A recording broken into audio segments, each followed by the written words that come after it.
Hello everyone and welcome to round 9 of Bennetts British Superbike here at Oulton Park. It's been an absolutely delightful day. Sun shining, as you can see. Combined practice has happened for the BSB guys. They've been out. We've had Glenn Irwin topping the sessions today, followed by Leon Haslam and Ryan Vickers. What have we got up and down pit lane? Just walking past the Hawk Honda team at the moment. You see the two bikes there of Charlie Nesbitt. Actually, interesting addition to the paddock this weekend. We got Michael Dunlop in riding the other Honda. You can see Michael in there, standing over in the corner having a chat about something, putting the world to rights. Michael had a bit of a steady introduction back into the BSB paddock. 23rd position for Michael, the road specialist, obviously absolute Isle of Man TT legend. So yeah, great to see Michael back out and back in the Hawk garage.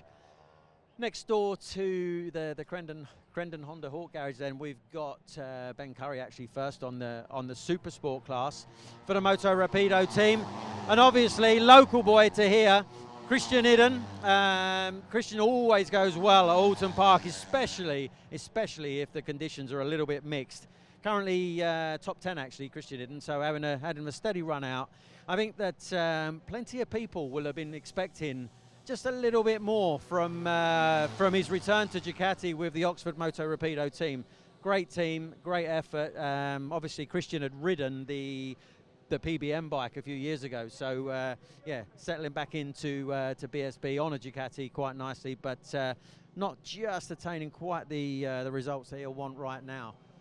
Now we're moving on to the Cheshire Mouldings Kawasaki team. Obviously we got the young Max Cook, the young rookie.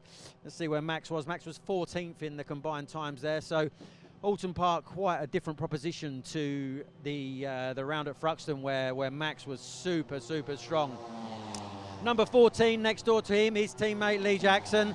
I was actually hoping to have a quick word with Lee, but it looks like he's disappeared. He's just had a crash there in FP2 where Druids Corner, which is a fast third gear corner, maybe sort of 80-90 miles an hour at the apex. He said he just kind of picked up the throttle in the middle of the corner there, unloaded the front, and down he went. Tried for a long time to save it, but that's a pretty second-hand looking Kawasaki ZX-10 there at the moment. So he's feeling good though. He said he had 2 green sectors whilst he was on that lap where he fell down. So it's always nice to fall down when you're trying hard.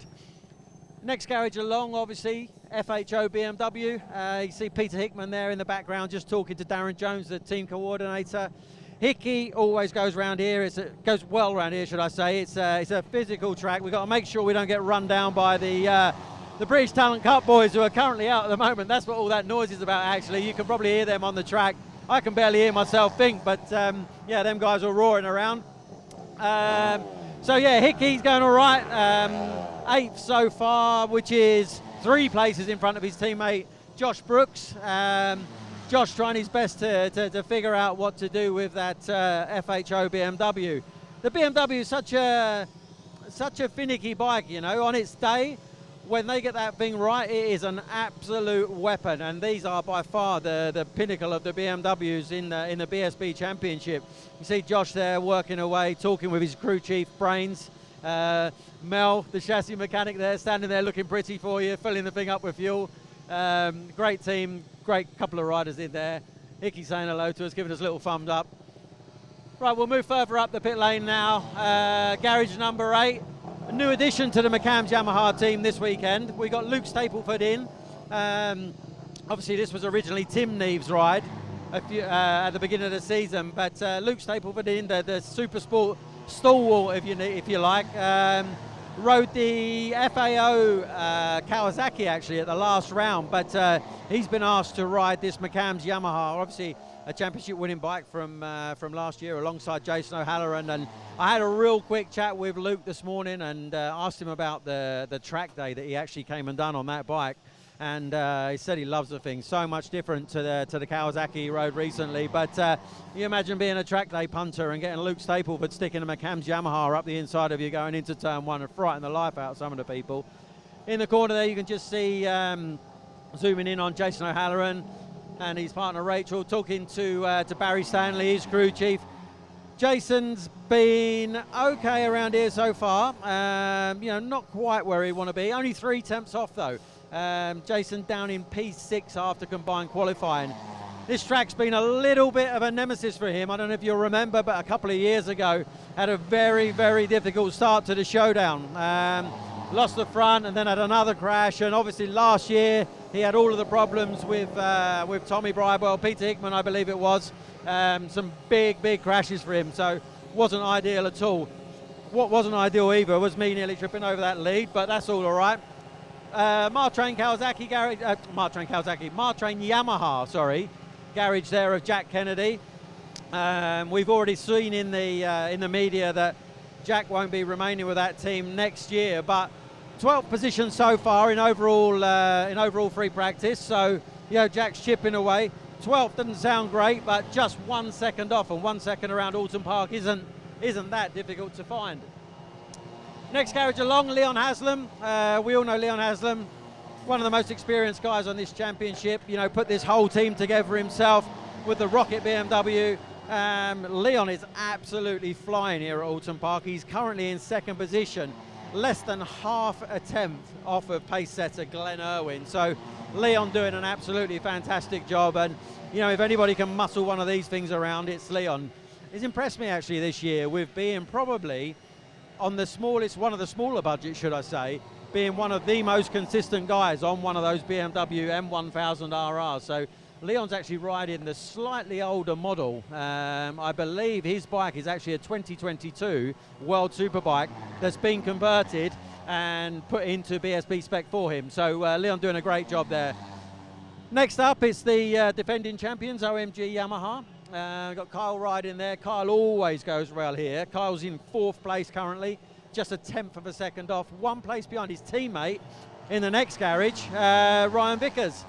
Ryan obviously had that wrist injury last time out, and he spent a little bit of time getting healed up, and hyperbaric chamber and physiotherapy and all sorts of cryotherapy, everything you could do possibly to get yourself back and strong again. And yeah, he's definitely come out all guns blazing. Like I said, just 1/10 off. Last garage by the look of it. We're running out of time here, running out of people to talk about. Obviously, a bit of a surreal moment, because now we're going to talk about the PBM garage. This is a team that was owned, built, set up, run by, with an iron fist, Paul Bird. Paul Bird Motorsport, obviously, PBM. The two guys both going very, very well. Glenn Irwin, you can see over there in the corner. Glenn's topped the sessions, combined sessions, which is a fitting tribute to the the superstar boss that we lost just over about 10 days ago. So we'll see if we can actually grab a quick word with Glenn and just see if he'll have a quick chat to us about how today's gone. Glenn Irwin. Glenn, we're doing a bit of a live thing here, just having a little chat with everybody. I see you've topped the time session, so I thought I'd come and say hello, go for the glory. Obviously, it's got to be a very difficult weekend for you and the whole PBM team. I just explained a little bit about the loss of a great boss in Paul Bird, and I'm sure you're going to be out there this weekend doing everything you can to make it a successful weekend, huh? Yeah, for sure, it's a huge blow. Not just to us personally, as a team figurehead and boss, to everyone in the team, but to the entire community. He was one of them characters that was so you were very aware when he was when his presence was around. Is probably the best way to describe him. So I kind of compare him to the Alex Ferguson.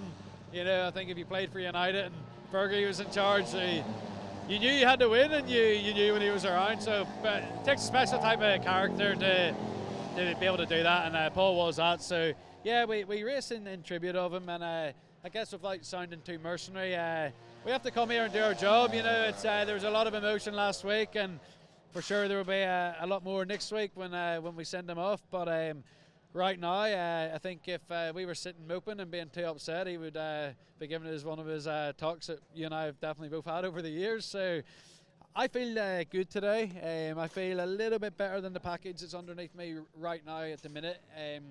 We weren't having a great feeling in FP2 despite being fast.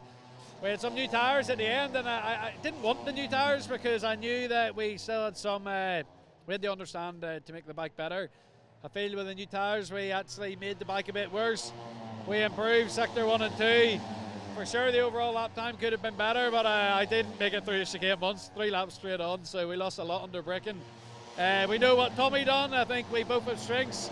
We'll probably end up meeting in the middle. Like, we basically ride the same bike every week. So yeah, my geometry is a bit on its nose. His is a bit like a Harley. And I'll go a bit towards him, and he might come a bit towards me. But all in all, it's been a good day. It's always nice to be fastest. It's also nice to be frustrated to be fastest too, because I just don't feel like we're very sweet at the minute.